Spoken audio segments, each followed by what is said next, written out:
Hey guys, welcome to the channel. What we have here today is a 2007 Sea-Doo GTI SE TEC 155. We are going to do the winterization as we are getting into fall. 34 degrees today.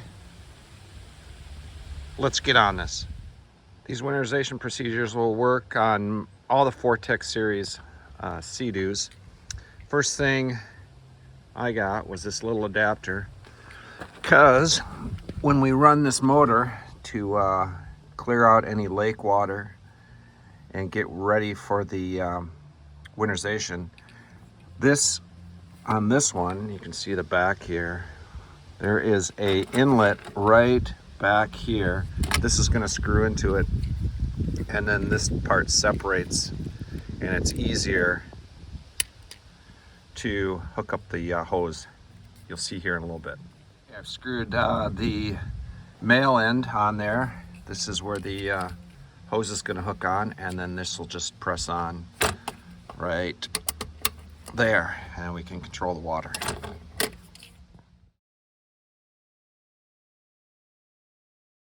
Okay, we're up and running. Started the motor, turned on the water. We'll let it run for a minute. It does a couple things.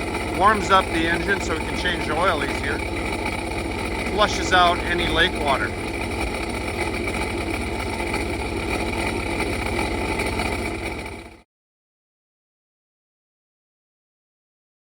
All right, next 3 gallons of RV Antifreeze, better for the environment. A pump. I'm using a 12-volt pump. And on the other end, I've put the adapter on. Again, we're going to start the machine first, and then we'll turn on the pump, and we'll run it until we see pink coming out of the exhaust.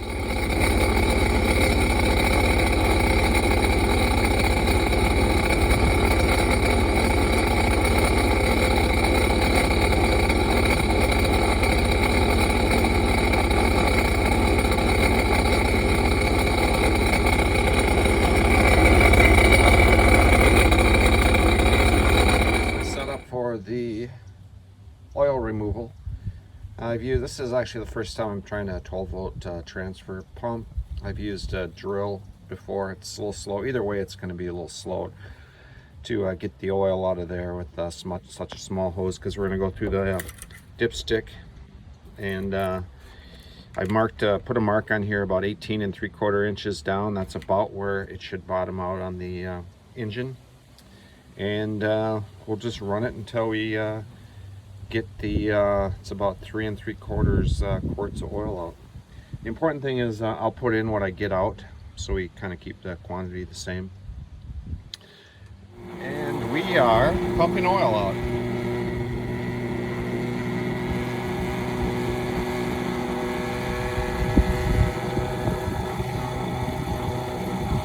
We'll see how long that takes. All right, while we're removing the oil, that's the oil filter there. That is an E-socket. It's a 10 E-socket. I'll show you my E-socket kit. E-socket kit, relatively inexpensive. I don't use them a lot, so I did not go expensive end, but these work for me. The one that we're going to use on the oil filter is a E10.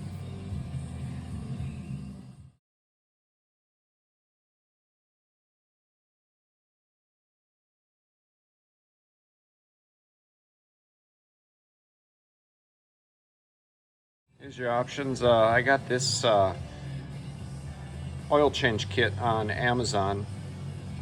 It was actually cheaper to go on Amazon and get the 5W40 exact manufacturer specifications is what they want in this machine.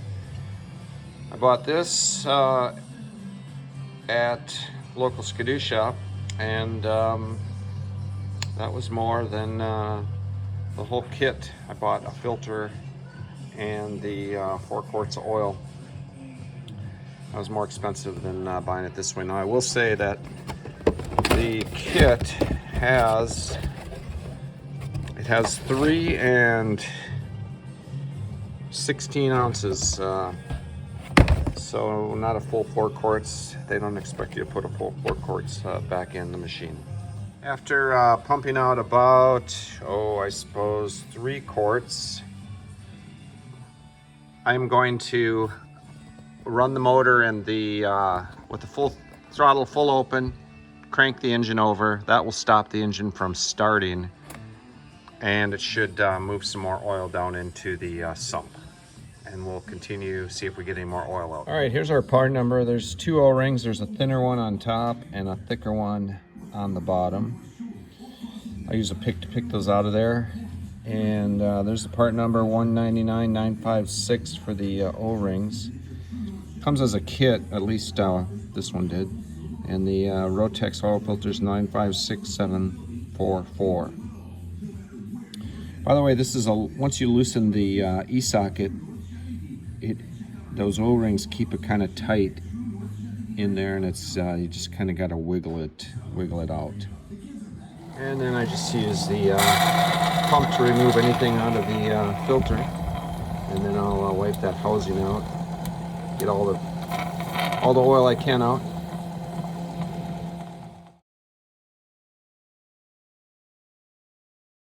Okay, with the housing cleaned out, oil filter goes in, and you'll feel it push down and seat in the middle there.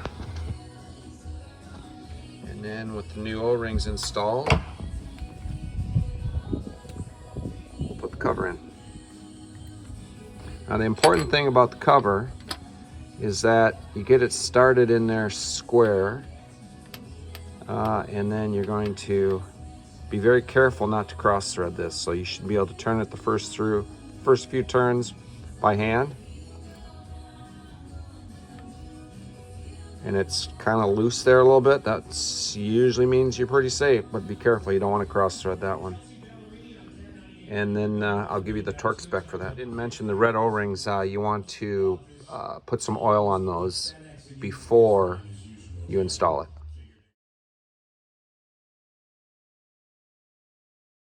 I took out 90 ounces of oil. I'm putting back in 90 ounces of oil. And then in the spring, after I start it, run it, fills up the oil filter, I will double check the level with the dipstick and add any more oil if I need to. All right, oil change is done. And now we will pull the plugs out, take a look at those, clean them or replace them based on how they look. The way you do this is we're gonna take out the coil, push down, pull, make sure that orange sleeve stays on there, and then wiggle and pop it out. Oh, and I wiped down the engine area. Just when I pulled the spark plugs out, you want to have that area cleaned up as much as possible. I keep these in order. I put them back in the same order. And let's take the plugs out. All right, 5/8 socket. This is a magnetic socket. I added this to my toolbox this year. I love it for this application.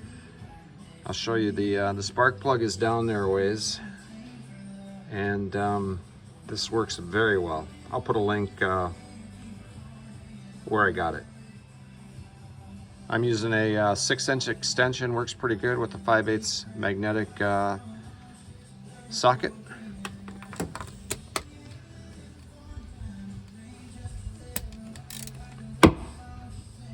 And we'll pull that out. If you break it loose with a ratchet, it comes out by hand.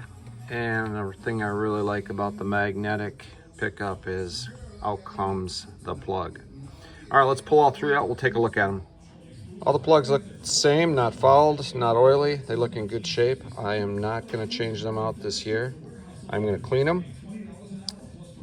My technique is soak them in some gas and then clean them up on the wire wheel. By the way, they are the DCP R8 Echo 4339, also known as. All those plugs are soaking in some gasoline. We're going to fog the cylinders. corrosion, anti-corrosion fogging oil. Multiple brands out there, whatever you want to use. We're going to spray into the cylinders, and then we will use the technique to turn over the engine a little bit more, full throttle. Make sure we get that fogging oil down into the cylinder, and helps prevent corrosion.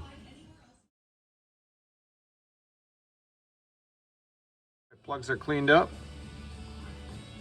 Put them back in. The key here is to not cross thread. Different techniques people use. Some people like to go to the left till they feel it drop into place. I can kind of feel when it first starts to go.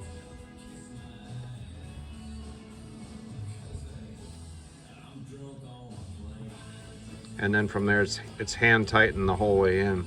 You can feel a little bit of play there. That means it is not cross threaded. It's about 18 foot-pounds is a torque spec. So let's get those torqued down. Be right back. Molly coat, it's dielectric type of grease, just on the inside here of the coil, just to help it seal up a little bit better. And then we'll get those back in. This is a little bit spendy. There's different types of anti-corrosive sprays, but it's what I use. I like it. And just gonna coat the whole engine. We're done now in there. I might add that I forgot to mention whatever side of the fence you stand on, if you want to remove all the fuel, if you want to add fuel stabilizer to it, keep it full. I guess that's a personal preference. There's some debate that goes both ways. But anyway, if you do run stable, put that in before your last few runs, and get that through the system. Top it off. Non-oxygenated premium is the best, and you should be good for a few months. Anyway, we're gonna spray. I spray the whole engine compartment. It just prevents over the winter any corrosion. What I do is I shrink wrap the skis. Works for me.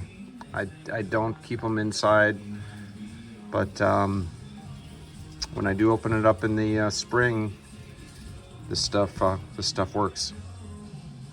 All right, finish it up.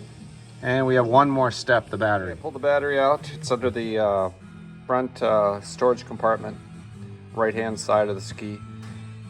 This is not maintenance free. I'm going to add some distilled water. They're a little bit low. This battery may be getting to the end of its useful life. It's got a date on there of 4 years ago, so I might try it one more season. We'll see how it goes. But just add a little bit of water, keep it above all the plates in there, and then we'll put it on a trickle charger, top it off, and then we'll store it in the garage, heated environment.